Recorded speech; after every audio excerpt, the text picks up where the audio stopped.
And you really play great. You know what, you guys? This little hand is so beautiful. I can't tell you what a gift it is to see a little hand set up so perfect. You've worked really hard at this. Thank you. You're just lovely. Okay, enough compliments. Do you mind if we work on something to make it even better? Okay? You don't mind? You can relax your shoulders. I'm not going to do anything mean at all. Now, what is the hardest finger to make perfectly in judo? In your opinion? I have my opinion. 1, 2, 3, or 4? 4. How come? Because sometimes it has to be sharp. That's exactly what I was going to say. So, that's the hardest one. It's the one that does the most stuff. Because look, most of the time our fingers are, do you know what interval this is? When the fingers are really close together? What that's called? When they're really close together, it's a minor, second, or a half step. Okay? Okay, that's a half step. And if they're further apart, it's called a whole step. All right? And that's usually all these guys have to do. Half step. Close, far. Same with these two fingers. Most of the time, they're close, further, almost step. But these two fingers, this guy, has a whole range of things it has to do. It doesn't just play half steps and whole steps, it plays thirds, sometimes fourths. I mean, the things we ask of the weakest finger on the whole hand is crazy, right? And you have a beautiful fourth finger, but it's lazy. It's gorgeous, but it's lazy. It's sort of like a princess in its tower. Oh, I don't feel like getting dressed today. Somebody come get dressed, get me dressed. I feel like somebody else dressing me. I don't feel like brushing my hair. Somebody has to brush my hair for me. She's like a little princess. So we have to teach her. She's got to do a few things on her own. Okay? So how do we do that? Who's in charge of this little guy right here? Our little princess. What part of our body is in charge of her? Hand. Nope. Finger. Nope. Someplace far away from her. Arm. Nope. Leg. Yes. Brain. You're much closer. Brain. These two things that stick out of our brain. They're in charge of her. They're the boss of her. Okay? And if we don't make her listen to our ears, then she gets very lazy. And she just goes wherever she wants to go. Right? So there's a whole section in the music where she has a big job over and over and over again. Do you know where that is? Do you know where it is where the fourth finger is actually the main point of the music? Bend. Can you play it? You know the section I'm talking about?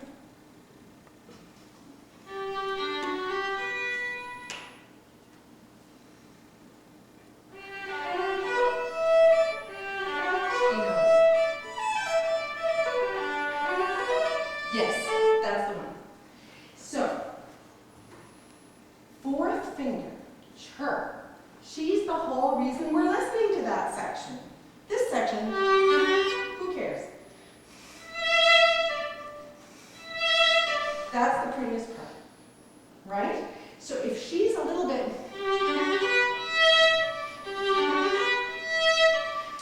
she's not pretty, right? She's not beautiful, and she's sure not the main reason why we're listening to the piece. So I want your fourth finger to listen to your ears. And what note is it that she's having to play? Yes, but what is 4 in that note? What is that 4? What note is that? Do you know what that's called? It resembles another note. What? E. Yes. So what it has to, your 4th finger has to match that open E every single time. Can you try that section for me? And I want you to go.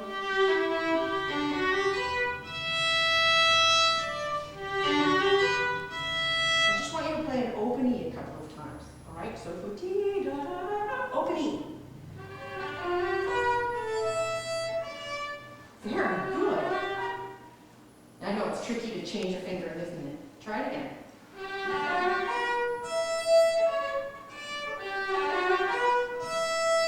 Good. Now I want you to do it again, and I want that 4th finger to sound exactly like that open E.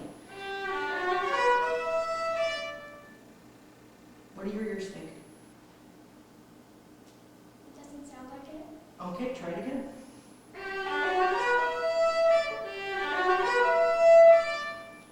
What do your ears think now? Close. Yes. You got good ears. Really good ears. Now, play the open E one more time. Just play it by itself. Now play 4th finger. Very good. Very good. So every time you come to that section, your ears have to say, hmm. Now you do it several times in a row. You always allow your fingers to make a mistake once. You always do, right? Hopefully they don't, but you always allow it because you've been practicing and they make mistakes. We're not robots, okay? So if we make a mistake and it's a little bit flat, we go, you know, next time it's not going to be flat because our ears are telling the 4th finger, you've got to go up a little higher, right? There's one other horrible note in this piece. Do you know where it is? And our 4th finger, again, is responsible for this note. But if we can get it in tune, because you play this piece so fantastically, with so much spunk and character and fun, but when you get to that one little note, why did you go? No, that's not it. Near the end. Oh, it is so hard. This one, I think. Remember where you have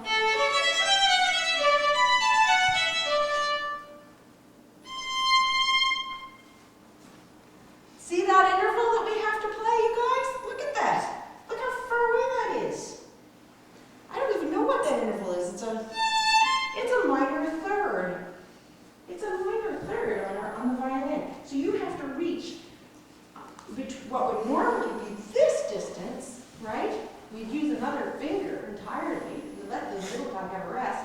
We have to stretch up there like that and get it in tune. Now what my teacher always told me, this was my older teacher when I was a little older, is if I stick my wrist out just a little, like that, bring my arm around.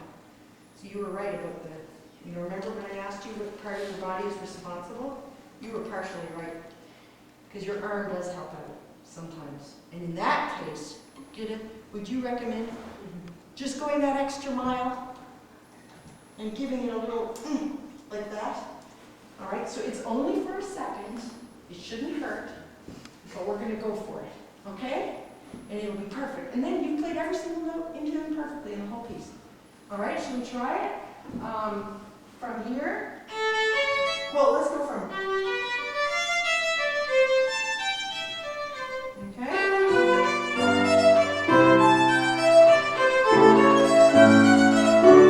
No, not yet. Next one.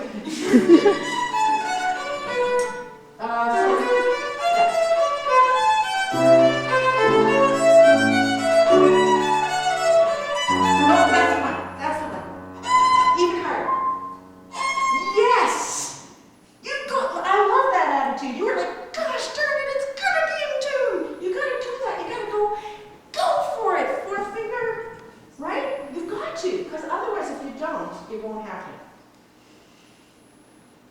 Do you play on monkey bars ever? Yeah? Do you go like higher and do crazier and crazier things every week with your friends? You don't? Do you do anything real crazy sometimes that your friends do? Yes. Yes. And every week you push yourself just a little bit more? this instance. Okay, you have to kind of be a little, give it a dare. I bet you can do it. Or, you know, whatever it takes, is what I say. You have to have your life depend on that in this instance. You know what I mean? Yeah. In that particular instance, it'll make this piece sound so good. So can you go from there one more time? And you know the spot. After the first one.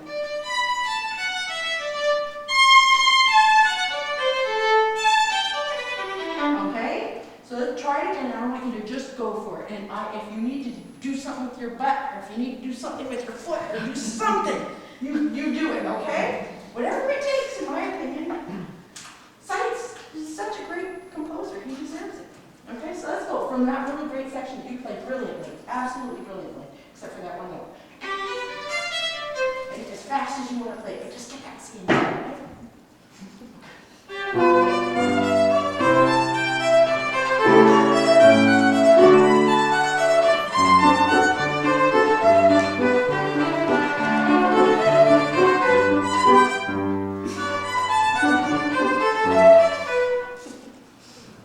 Well, you know, so we had a little memory slip. That's okay, because you know this, right, by memory? Normally? I thought that was fantastic. See? It didn't take much. You didn't have to do anything like this. You just went like this, you know? You know what? You're so good. I thought that was really fantastic. Really beautiful. And you really have absolutely fantastic phrasing, and I loved how you got faster at the end. It was really great. Can I hear it from the, oh, we have to go, okay. But she can do that. Okay, I want to hear it from the end, from the, can you go from there for me one more time? I just loved how you ended it.